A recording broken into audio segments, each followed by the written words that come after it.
Fala pessoal, tudo bem com vocês? E o tricolor, hein? São Paulo atropela a Inter de Limeira com golaços e afirmação de reforços, hein? Galupa é titular, não tem mais dúvida, Ceni. Chega mais, eu sou o Chico Garcia, inscreva-se no canal e vamos juntos!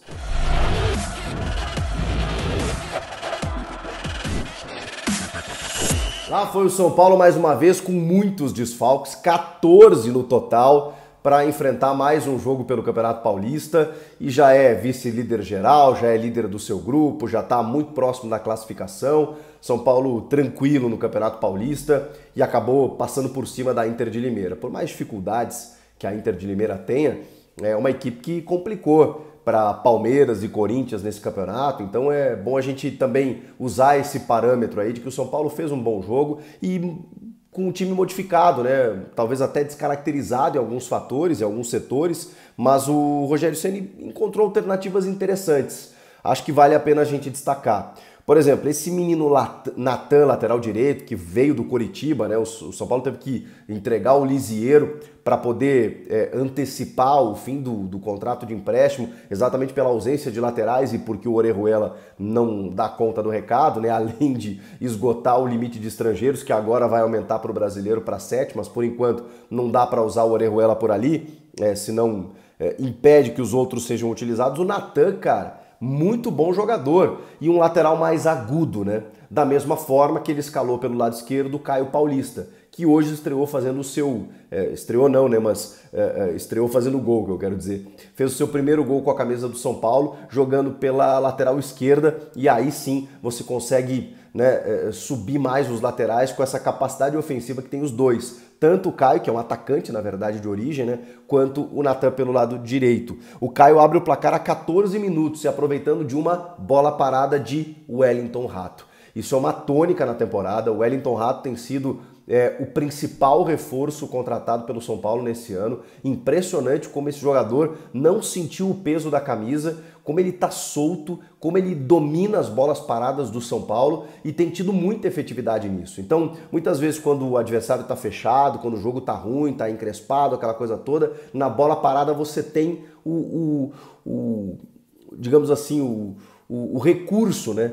Para poder quebrar essa linha, furar esse bloqueio. O Palmeiras se utiliza muito disso, né? Ano passado com a bola parada do Gustavo Scarpa e esse ano o Rafael Veiga seguindo a mesma coisa.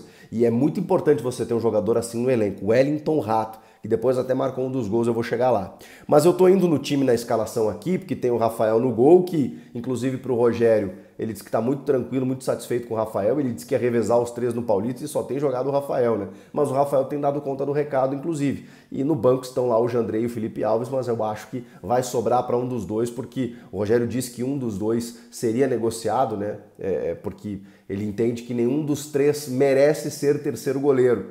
Então, provavelmente na sequência do ano o Rafael vai seguir sendo o goleiro titular do Rogério. Aí a dupla de zaga, Alan Franco e o Beraldo. Beraldo mais uma vez elogiado, embora tenha originado o escanteio que sai o gol do João Paulo a 26 minutos do primeiro tempo, que é o gol de empate da Inter de Limeira, também numa bola parada, mas o Beraldo, com exceção disso, né, tem feito um bom jogo, um jogo de construção, um jogo de avançar as linhas, ele cruza a linha divisória do gramado, sai construindo o jogo, muito bem, muito promissor esse Lucas Beraldo, zagueiro do Tricolor, e está aproveitando a oportunidade, né, diante da ausência de tantos nomes, né, Diego Costa, Ferrarese, Arboleda, jogadores que não estão atuando, né, e o Alan Franco, eu gosto muito desse zagueiro, acho que ele está cada vez mais se soltando aqui. E ele foi substituído pelo Pablo Maia, que entrou improvisado na zaga e fez um golaço no finalzinho do jogo. Vamos lá, na lateral esquerda, como eu falei, o Caio Paulista, e aí o Rogério Ceni resolveu povoar o meio de campo. Vamos ver se vocês conseguem entender. O Mendes, ele muitas vezes atuava entre os dois zagueiros, para vir buscar a bola entre os defensores, né? Um primeiro volante que vem buscar a bola lá bem no setor defensivo mesmo. Ele começa toda a jogada. E o Gabriel Neves, mais uma vez escalado, né? Porque o Rogério tá preocupado com isso, né? De muitas vezes deixar o Gabriel Neves fora. O São Paulo pagou caro para manter esse jogador, para renovar com esse jogador, para ter esse jogador esse ano. Não pode ele ficar tantos jogos de fora aí por conta do limite de estrangeiros. Até porque ele teve bons momentos ano passado. O Gabriel Neves foi colocado como segundo homem, mas no primeiro tempo, o Rogério até falou sobre isso, ele desceu muito e aí gerou um buraco ali no meio de campo em que a Inter de Limeira até se assanhou um pouquinho. Então no segundo tempo ele tentou corrigir para deixar o Gabriel um pouco mais solto para frente e aí o Galopo também tem esse campo para jogar, além do Rodrigo Nestor, que a torcida pega no pé, que é um jogador contestado, tá? Mas eu acho que fez um jogo razoável, inclusive participando do gol do Rato, né? Porque ele rouba a bola na entrada da área até a bola chegar no Wellington Rato, que acaba marcando o segundo gol, né?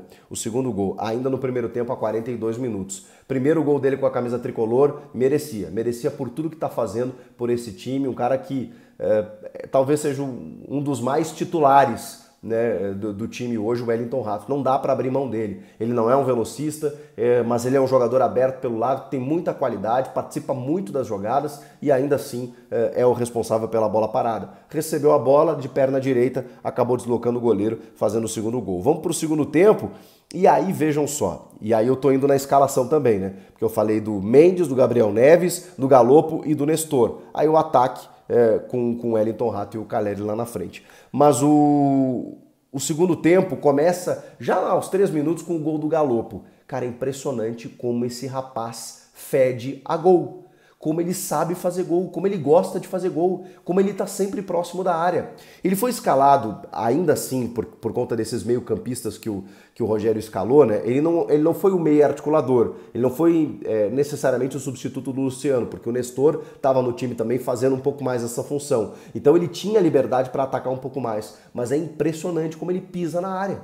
Como ele aproveita uma oportunidade e faz um gol. Galopo, o mais titular dos jogadores do São Paulo em 2023. Ele precisa jogar. O Rogério Ceni já falou isso, cara, um cara que faz gol, ele tem o gol, né? Eu não posso ir contra isso. E não pode mesmo, Rogério. Dá um jeito de enfiar o cara no time. Eu não sei se é na vaga do Luciano, eu não sei se é com o Luciano e ele no time, eu não sei se é ele fazendo a de meia e o Luciano de atacante, eu não sei se é o Luciano mantido na de meia e ele jogando como atacante lá na frente, mas ele tem que jogar. O Galopo tem que jogar.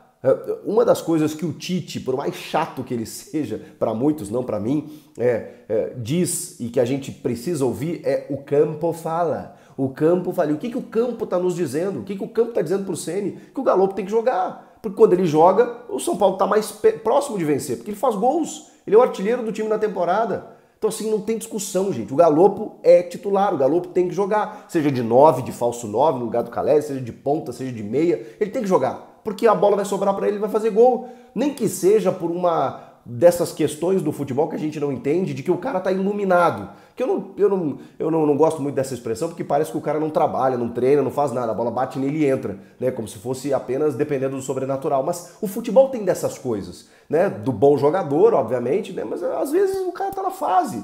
O cara chuta, a bola entra. Aí, às vezes o cara não tá na fase, aquela bola que o cara chuta, a bola bate no morrinho artilheiro e sai pra fora. Quando o cara tá na fase, ela vai pra dentro do gol. E o Galopo tá na fase de fazer gol. Deixa o Galopo titular do time do São Paulo. Aí ele fez o gol aos 3 minutos, 3-1, aquela coisa toda maravilhosa. Parecia que tava tudo se encaminhando e tinha muito mais para acontecer.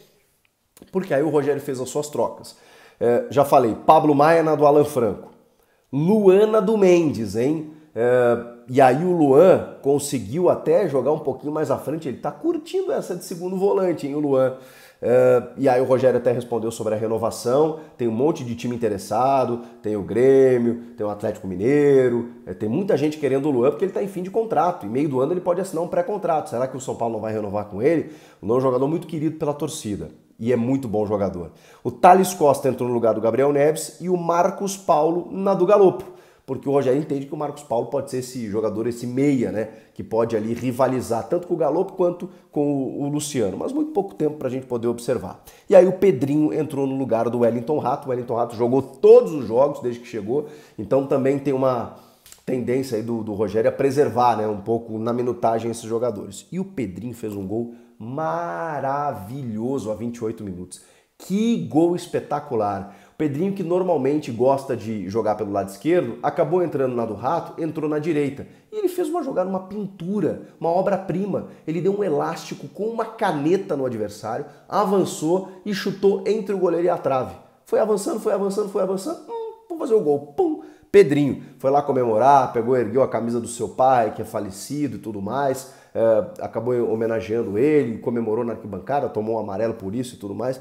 Mas Pedrinho, hein? Que golaço, meus amigos. Ele tem qualidade, tem habilidade e talvez precisasse desse gol para se soltar ainda mais. E aí, como se não bastasse, a gente ainda fecha com chave de ouro a goleada com o senhor gol de Pablo Maia, que entrou improvisado como zagueiro, que é um jovem da base, também muito criticado, pegou, foi avançando com a bola, percebeu a possibilidade e deu um chute maravilhoso na gaveta.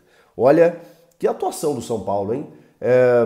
Muitos gols, belos gols, um time que consistente, mas era Inter de Limeira e tudo mais. Tudo bem, gente, é o que nós temos para avaliar e o São Paulo ainda está em formação, ainda mais com uma equipe que não está acostumada a jogar junto, que o Rogério teve que improvisar muitas vezes por conta dos desfalques ou fazer alguns testes aqui com jogadores que chegaram, com outros que não estão conseguindo ser aproveitados, com o jogador da base, com não sei o quê. Cara, ele misturou aqui, colocou um time em campo e esses caras deram resposta. E a gente tem algumas afirmações, Lucas Beraldo na defesa, Rafael no gol, Mendes como primeiro volante, o Galopo que tem que ser titular, o Wellington Rato como a principal contratação do ano, Caio Paulista como uma boa alternativa pelo lado esquerdo. Então assim, tem muita coisa interessante pra gente observar desse time que foi a campo e conquistou uma vitória muito boa sobre a Inter de Limeira. Comentem aqui, inscreva-se no canal e eu volto na próxima. Tchau!